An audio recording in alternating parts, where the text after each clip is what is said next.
천천히 그러나 분명하게 하나님의 뜻에 부합하게 살아가는 우리가 되게 하여 주옵소서. 천천히 그러나 분명하게 나의 생각이 아니라 하나님이 주신 지혜로 판단하고 결단할 수 있는 우리가 되게 하여 주옵소서. 생각보다 많은 시간을 하나님이 우리에게 주셨는데 그 많은 시간을 허비하고 항상 조급하게 살아가고 있음을 회개합니다.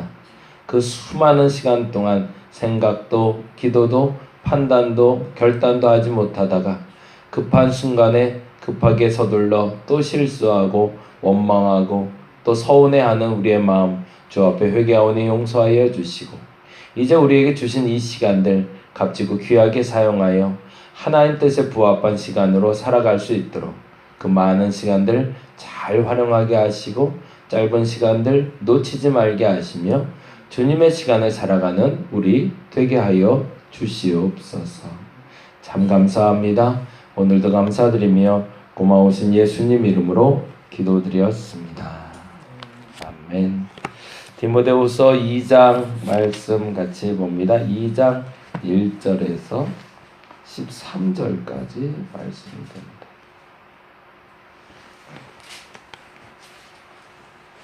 디모데후서 2장 1절에서 13절까지 같이 한 목소리로 천천히 읽어볼까요?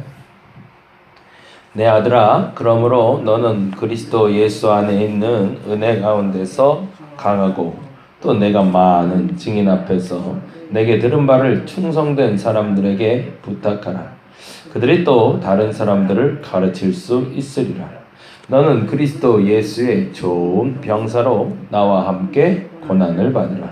병사로 복무하는 자는 자기 생활에 얽매이는 자가 하나도 없나니 이는 병사로 모집한 자를 기쁘게 하려 함이라.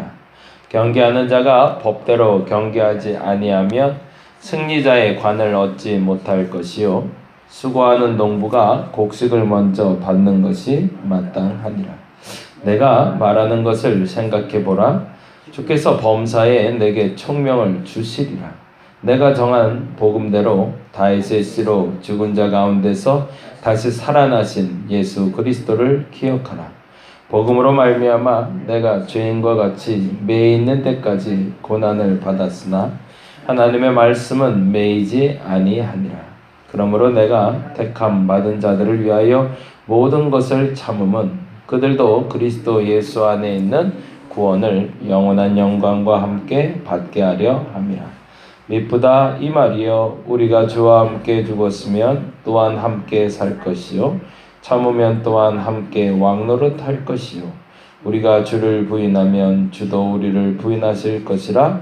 우리는 미쁨이 없을지라도 주는 항상 미쁘시니 자기를 부인하실 수 없으시리라. 아멘. 아멘. 2장 1절에서 13절까지는 두 가지의 마음으로 적고 있는데, 첫째는 본인이 고난당하고 있는, 사도 바울이 고난당하고 있는 것에 대한 재해석이 첫 번째라면, 두 번째는 그 고난이 단지 어렵고 불편하고 혹여 오해의 소지가 있어서 변명하고자 하는 것이 아니라 디모데에게도 이후에 동일한 고난이 오게 되면 그 고난을 기쁘게 감당하라라는 말을 하기 위해서 기록합니다.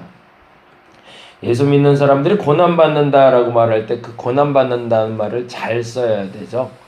잘못 쓰게 되면 어떤 오용이 생기냐면, 본인의 죄 때문에 대가를 치르는 걸 고난이라고 말하면 그건 매우 잘못된 표현이죠.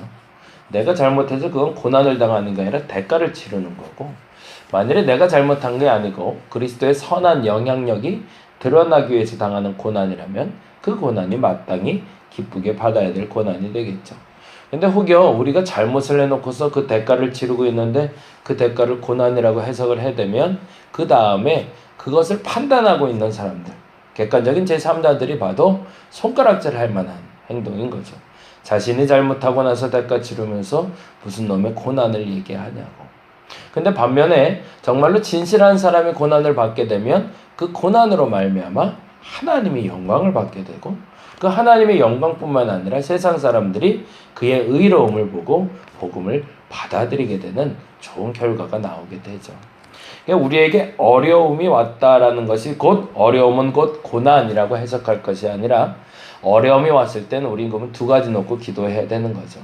이 어려움은 내게 주시는 고난인가? 아니면 내 과거에 어떤 잘못된 행적, 잘못된 말로 말미암아 시작된 대가인가? 그러면 그 대가를 치렀던 것과 고난을 치렀던 것의 차이점은 뭘까요? 대가를 치르면 과거의 흔적이 사라지는 것이고 고난을 치르면 내일이 열리는 거죠. 그게 달라지는 거죠. 그래서 대가를 치를 때는 그 이상을 우리는 바라지 말아야 됩니다. 내가 이 고난을 치러냈으니 다음에 더 큰 걸 하나님이 주실 거야. 그렇게 말할 수 있을 때는 사실은 대가를 치르는 것이 아니라 하나님이 나의 선함과 그리스도의 선함을 드러내기 위한 과정 중에 나타난 것이라고 보셔야 된다는 거죠. 오늘 사도 바울이 말하는 고난은 그 고난을 얘기하고 있습니다. 본인이 잘못해서 감옥에 갇힌 것이 아니라 그리스도를 위하여 고난을 당하고 있다라는 이야기를 하고 있죠. 그래서 그 고난을 감당할 때 오히려 그 고난에 좌절하고 억울해하고 속상해하지 말고, 근데 보편적으로는 그렇죠. 내가 잘못 없는데 해코지를 당하면 속상해할 수밖에 없는데 오히려 기뻐하라라고 이야기합니다. 이 애매한 느낌을 가질 수 있을 때가 제 간증 아닌 간증은 감기 몸살에 극심하게 한번 걸렸을 때였어요. 너무너무 힘든데, 물론 이제 감기라는 것이 보편적으로 본인이 건강관리 잘못해서 오는 거기 때문에 그것도 문제는 될 수 있겠지만, 자연적으로 환절기에 오는 감기에 한번 걸려서 몹시 고생을 한번 한 적이 있는데, 그 고생을 하는 동안 내 의지가 많이 사라지고 하나님의 의지를 더 많이 발견할 수 있는 계기가 되니까 오히려 그때는 마음속으로 기쁨이 오더라고요. 그런 것들을 보통 상상해 본다면 훨씬 더 이해가 빠를 것 같습니다. 그런데도 불구하고 그 말을 해석해내지 못한다면 모든 사람이 보기엔 동일한 고난으로 볼 수 있기에, 그래서 사도 바울은 지금 당하는 고난은 나의 죄에 대한 대가를 치름이 아니라 하나님의 선함을 나타나기 위한 어려움이다 라고 정의해내고 있는 거죠. 그러면서 크게 세 가지 그 고난을 감당하는 마음을 이렇게 얘기합니다. 첫 번째, 두 번째, 세 번째로 3절과 5절과 7절에 나오고 있는데요. 3절 말씀 같이 한번 볼까요? 같이 읽어보겠습니다. 너는 그리스도 예수의 좋은 병사로 나와 함께 고난을 받으라. 거기에 병사에 동그라미를 해놓죠. 첫 번째 마음가짐이 있다는 겁니다. 어려움, 좋은 일을 올 때가 얘기하는 게 아니라 어려움, 그 어려움을 극복하고자 할 때 첫 번째 원칙은 병사의 마음이라는 겁니다. 병사의 마음에서 첫 번째로 강조하고 싶은 게 4절에 나오고 있습니다. 같이 읽어볼게요. 병사로 복무하는 자는 자기 생활에 얽매이는 자가 하나도 없나니 이는 병사로 모집한 자를 기쁘게 하려 함이라. 기준이 뭐라는 거죠?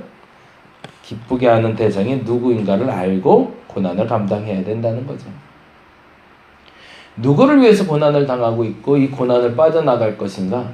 내가 어려우니까 좀 쉬고 싶어서, 안락함이 그리워서 이 고난을, 이 어려움을 빨리 끝내야지라고 생각하면 착각. 이 고난을 이겨내야 되는 가장 큰 이유는 하나님의 기쁨이 되기 위한 거라는 거죠. 코로나19를 우리가 이겨내고 있는 겁니다. 그렇죠? 코로나19라는 어려움이 왔어요. 근데 이 어려움을 이겨냈어요. 근데 이겨내는 이유가 뭐냐는 거죠. 왜 빨리 끝났으면 좋겠는 거죠? 너무 답답하니까, 너무 힘드니까.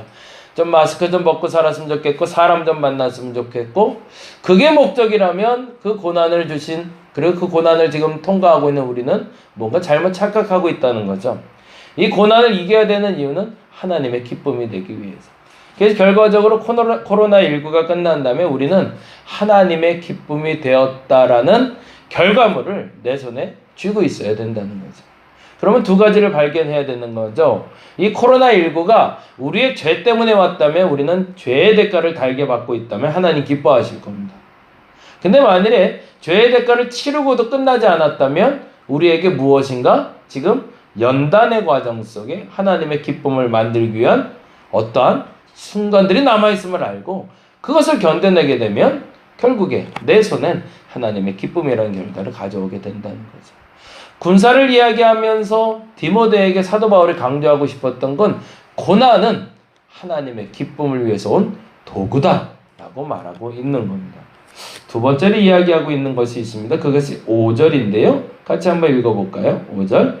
경계하는 자가 법대로 경계하지 아니하면 승리자의 관을 얻지 못할 것이며, 거기에 경계하는 자라는 부분에 동그라미를 해놓으면 좋겠네요. 병사에는 기쁘게 라는 단어, 경계하는 자에게는 어떤 단어가 중요한 단어가 될까요?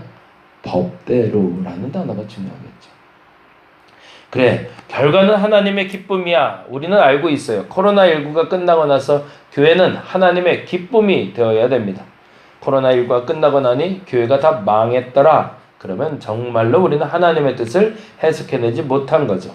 코로나19가 끝나고 교회는 전화위복이 돼서 지금 먹고 있는 이 모든 비난들에 대해서 극복해내고, 역시 교회가 있어서 우리가 잘 이겨냈어 라는 말을 세상을 통해서 들어야 됩니다. 그러기 위해서 우리는 하나님의 기쁨을 위해서 움직여야 되는 거죠. 근데 그 과정 중에 우리가 밟아야 될 것은 법대로, 원칙대로 해야 된다는 겁니다. 남들이 다 지키는 법도 지키지 아니하면서 법대로 지킨다고 말하면 어불성설인 거죠. 세상 사람들이 지키는 법 그 이상의 더 최고의 법이 하나님의 법이라고 말하는 사람들이 세상의 법도 지키지 아니하면서 하나님의 법을 지킨다고 말하는 건 말도 안 되는 장난을 하고 있는 겁니다. 최소한 세상 사람들이 지키는 것보다 더 까다롭고 더 불편하고 더 어렵다 할지라도 그것이 하나님의 사람들의 기준이요 법이 됐을 때 세상 사람들은 우리를 손가락질하지 아니하고 오히려 우리를 다시 인정해주기 시작할 거라는 거죠. 수도원에서 수도 생활하는 사람들을 일반적으로 교회에서 신앙생활하는 사람보다 인정해주는 이유가 있죠. 왜요? 하나님을 믿는 방법이 우리보다 더 고되고 어려운 환경 속에서 그 수도 생활을 정진하며 하나님과 가까이 가고 있기 때문입니다. 목사님들이 과거에 성도들에게 존중받았던 이유는 사실은 목사님들이 말씀을 잘 전했기 때문에 혹은 기적을 나타냈기 때문이 아니라 성도들보다 조금 더 가파른 경사진 신앙을 해오고 있었기 때문이었던 거죠. 그러면 어찌 보면 지금 한국 기독교가 지금 나아가야 될 길은 그 법과 원칙을 지키되 그 법과 원칙이 지금 경서로가 세상 사람들이 완만하다면 그거보다 더 가파른 경사의 법칙을 우리 스스로가 만들고 지켜야 된다는 겁니다. 그 사람이 받게 될 것이 바로 승리자의 관이다라고 사도 바울은 이야기합니다. 첫째는 우리의 목적지는 하나님의 기쁨이어야 됩니다. 그런데 그 기쁨에 도달하는 방법은 세상 사람들과 더 모질고 더 강한 법에 통제받으며 승리자의 관을 얻고자 노력하는 태도에 있다라는 겁니다. 그러니까 마스크도 더 철저히 써야 될 거고요. 사람들과의 거리두기도 더 철저히 해야 될 거고요. 그리고 더 비난받을 만한 소리들을 더 오히려 우리가 차단해서 오히려 더 정진해 나간다면 지금 이 과정이 맞춰졌을 때 지금 하고 있는 이 모든 비난이 멈춰지고 하나님의 축복과 세상의 인정함이 나타날 겁니다. 그런데 마지막에 더 중요한 것이 있습니다. 그것이 바로 6절인데요. 6절 말씀 같이 한번 읽어볼까요? 수고하는 농부가 곡식을 먼저 받는 것이 마땅하니라. 거기 이제 세 번째 대상은 누구로 나오고 있죠? 농부가 나오고 있죠. 첫째는 병사, 두 번째 경기, 세 번째 농부가 나오는데요. 그리고 무엇이 나오고 있죠? 먼저 받는 것이 마땅하다고. 그러면 이 말은 두 가지 해석이 되는 거죠. 수고했으니 열매 먹어야 된다. 그래서 이거를 곡해 해석은 아니지만 자기 의지대로 해석해서 보통 어떻게 하냐면 사역자들이 녹을 받는 게 맞다라는 식으로 해석을 하는데요. 사실은 그 원칙을 얘기하는 것이 아니라 열매를 만들어낸 사람이 열매를 따먹는 것이 마땅하다는 뜻입니다. 열매도 만들어내지 못하는 사람이 열매를 받는 건 아니다라는 거예요. 그건 무슨 말일까요? 조금 다르면 상급을 받는 게 목적이 아니라 상급 받기까지 최선을 다하는 게 목적이라는 거죠. 어저께 우연찮게 인터넷 영상을 통해서 아주 재미난 걸 봤는데 정주영 씨 얘기를 오랜만에 누가 하더라고요. 정주영 이제 고인이 되신 분이지만 우리나라에서 유일하게 삼성하고 대등한 자리까지 올라갔다. 그리고 정계까지는 진출을 하려다 못했지만 경제계에서는 전 세계 10위 안에 들었던 유일한 전 세계 9위 부자로 일컬어졌던 사람은 우리 정주영이라는 그 현대의 회장님이신데 그분의 삶의 원칙이 있대요.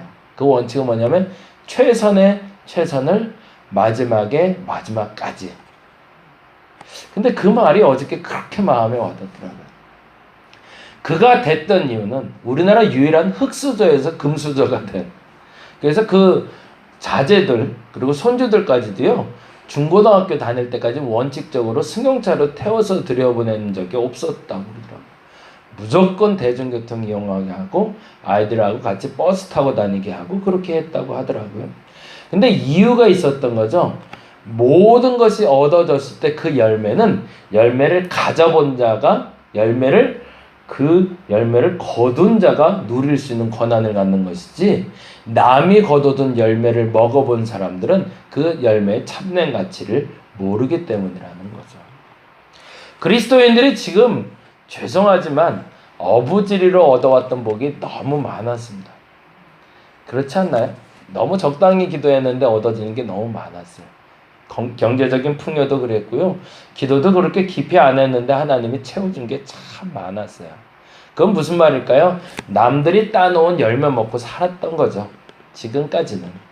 그렇다면 이제는 참되게 그리스도의 정신, 우리가 이 고난, 코로나19라는 고난을 다 바르게 이겨낼 수 있는 방법은 이제는 내가 열매를 거둬서 먹을 수 있는 자격을 얻는 데 있다는 겁니다. 그것을 수고하는 농부라는 표현을 쓰고 있습니다. 오늘 이 세 가지가 저와 여러분에게 다시 한번 점검할 수 있는 시간들이 되었으면 좋겠습니다.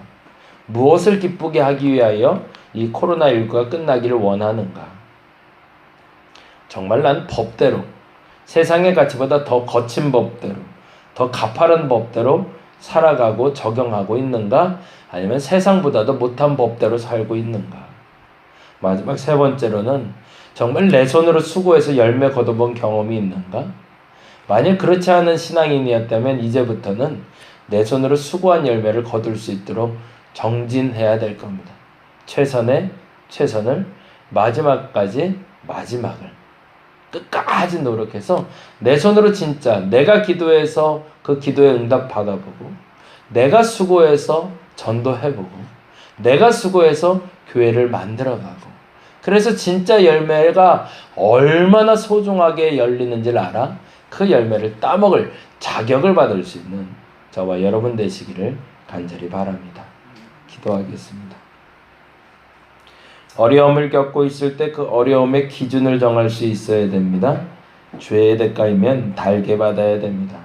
그러나 죄의 대가를 다 치루었는데도 끝나지 않는 고난이 있다면 그 고난의 시간은 우리가 연단받고 훈련받는 시간임을 알게 하여 주옵소서. 그리고 종국에는 그 모든 것이 끝났을 때 하나님을 기쁘게 하는 우리가 되게 하여 주옵소서. 그 모든 것이 끝나는 과정 중에 올바른 법대로 살아가는 우리가 되게 하여 주옵소서. 오히려 세상보다 더 가파른 경사를 올라가는 거친 법을 스스로 만들어 지키는 교인들 되게 하시고 그래서 세상보다 더 온전하게 법대로 살았노라고 말할 수 있는 우리가 되게 하여 주시옵소서. 수고한 열매를 거둬본 사람이 참된 열매의 가치를 알고 먹을 자격이 부여됩니다.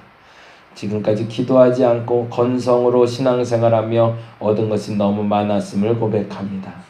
이제는 정말로 목숨 걸고 기도하고 목숨 걸고 신앙을 지키며 거둬지는 그 값진 열매를 얻을 수 있는 우리가 되게 하여 주시옵소서. 감사합니다. 고마우신 예수님 이름으로 기도드렸습니다. 다 같이 기도하고 돌아가도록 하겠습니다.